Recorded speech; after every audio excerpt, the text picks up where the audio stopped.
Just seconds after takeoff from Los Angeles, a Delta Boeing 737 was climbing into the sky when a loud bang shook the plane.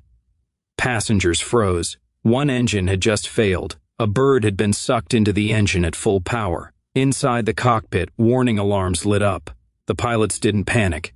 They declared an emergency and took control.